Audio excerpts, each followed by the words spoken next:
एक जनाबाई हो गई थी बड़ी भक्तिन दक्षिण भारत में। तो कबीर साहब को पता चला, तो कबीर साहब की इच्छा हो गई उससे मिलने की। तो गए कबीर साहब। उस गांव में जब पहुंचे तो दो महिला आपस में छीना झपटी हो रही थी चिपरी को लेकर। चिपरी समझते हैं? वो जो गोईठा जो है, जो गोबर को सान के दीवार में ठोक ठाक के चिपका देते हैं, तो सूखने पर कभी उखड़ के गिर जाती है चिपरी। तो गटपट हो गई, इधर का उधर उधर का उधर। तो वही छीना झपटी हो रही थी कि मेरी चिपरी है, वो कहे मेरी चिपरी है। कबीर साहब पहुंच गए। कबीर साहब कहते हैं मुझे जाना था जनाबाई के यहाँ। तो एक महिला कहती यही जनाबाई है, बड़ी भक्तिन बनी है। कबीर साहब को लगा यही जनाबाई जो गोइठा के लिए झगड़ा कर रही है। तो कबीर साहब कहते हैं ये कैसे कह रही हो कि ये चिपरी मेरी है?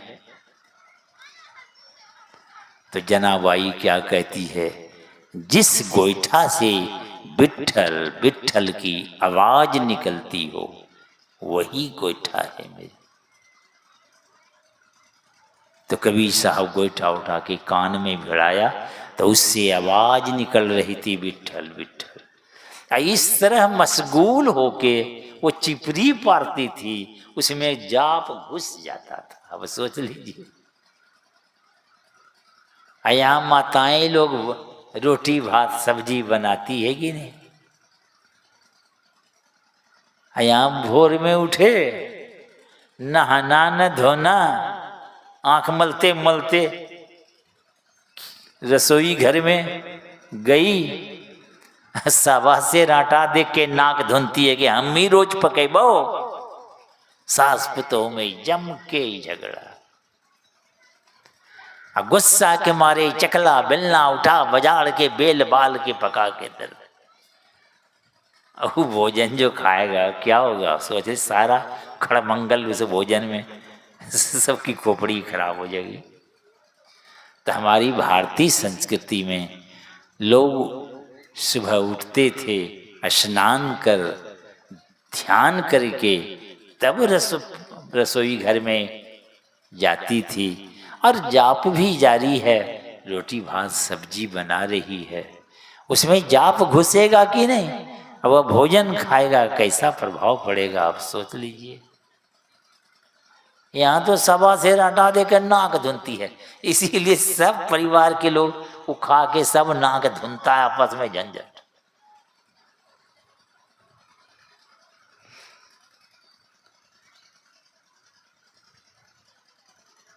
तो ध्यान में जब आप प्रवेश करेंगे, दोनों दृष्टि जब एक होगी, तो वहाँ प्रभु का नाम सुनेंगे आप पकड़ लेंगे। बिंदु में तहनाद बोले, रैन दिवस रात दिन हो रही है, केवल आप वहाँ जाएं, बस इतने बात। उस नाम को पकड़ लेंगे, फिर नाम अपने केंद्र में ले जाएंगे। जैसे आपका कुत्ता है, जोर से पुकारते हैं, अंधेरी रात है, आवाज चली गई 1 किलोमीटर, कुत्ता बीच में है, तो उधरे चला जाता है कुत्ता। क्या वो सुनता है किधर से आ रही आवाज, और वो दौड़ के मालिक के पास आ जाता है। आवाज तो चली गई बहुत आगे तक, तो उधरे कहीं चला जाता है। नहीं, आवाज में ये गुण है, वो अपने केंद्र में खींचती है, इसलिए कुत्ता आ जाता है मालिक के पास। तो आप भी उस आवाज को पकड़ेंगे, मालिक के पास पहुंच जाएंगे आप। परमात्मी गुण है उसमें, उस गुण से गुणान्वित हो जाएंगे आप वही हो जाएंगे। जानत तुम्हें हो जाई, वही हो जाएंगे आप। सब भ्रम पट्टी हट जाएगी, जीवन सार्थक और सफल होगा। सार सार में बातें यही है, इसीलिए इसकी सफलता में झूठ से बचें, चोरी से बचें। घर में सब झूठे ही बोले, घर चलेगा? और सब चोरी हो जाए। वो गया उधर, एक डलिया गया, वो उधर गया, दूसरा गायब। मतलब ये झूठ से बचें, चोरी से बचें। और नशा में एक आदमी पी पा के आता है घर, सबका दिमाग खराब कर दे। अब 5 भाई है, 5 पी के आ गए, क्या होगा?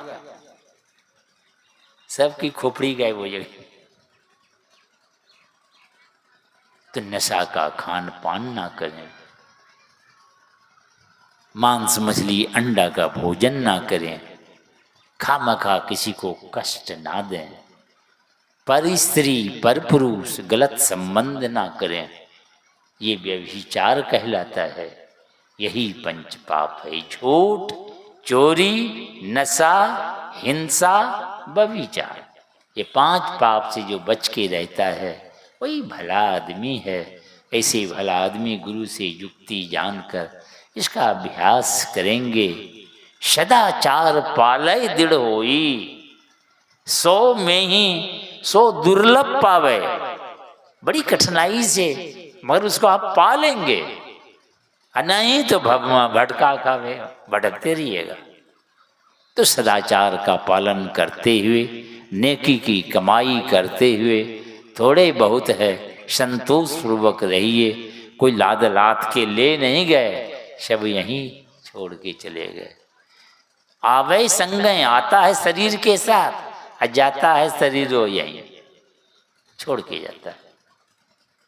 तो कुछ साथ जाएगा नहीं। अगर आपने ध्यान भजन किया है, यही संस्कार आपकी रक्षा करेंगे। कीड़ा मकोड़ा घोड़ा में नहीं जाने देंगे।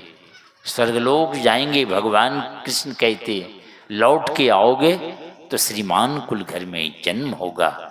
फिर आप संस्कार बस ध्यान करेंगे आप, और साधना में बढ़ते हुए अंत में अनंत परमात्मा को प्राप्त करेंगे। और उस अनंत का सुख भी अनंत है, ना उस सुख का कभी अंत होता है, ना कभी दुख का मुंह देखना पड़ेगा। इसी में जीवन की सार्थकता और सफलता है। बोलिए श्री सद्गुरु महाराज की जय। और मैं गुरु महाराज से प्रार्थना करता हूँ कि आप लोगों की रुचि, ये सत्संग को ज्ञान यज्ञ कहा जाता है। भगवान कृष्ण कहते हैं द्रव्यमय यज्ञ से ज्ञानमय यज्ञ श्रेष्ठ है। ये सत्संग को ज्ञान यज्ञ कहते हैं, क्योंकि उसमें ज्ञान की बात होती है। जिस ज्ञान से मोक्ष को प्राप्त करेंगे आप, ज्ञानान मोक्षमाप्नोति, बिना ज्ञान से मुक्ति नहीं होती। इसीलिए आप लोग इस ज्ञान जग में उपस्थित हुए हैं, आके बैठे हैं, ये आपका सहयोग है। कोई नहीं आते तो आयोजक जो व्यवस्था किए, सफलता होती। बाबा लोग खंबा खुट्टा को सुनाते, आपके आने से आयोजक की आयोजन की सफलता हुई, शोभा बढ़ गई आपके आने से। आपका ये सहयोग है, इसलिए आप भी इस पुण्य के भागीदार हैं। आयोजक जो हैं वे व्यवस्था किए, वे भी पुण्य के भागीदार हैं। तो मैं गुरु महाराज से प्रार्थना करता हूँ आप लोगों की रुचि इस ज्ञान जग से बनी रहे और आप उस मंजिल तक जा सके। यही शुभ मंगल कामना के साथ बोलिए श्री सद्गुरु महाराज की जय।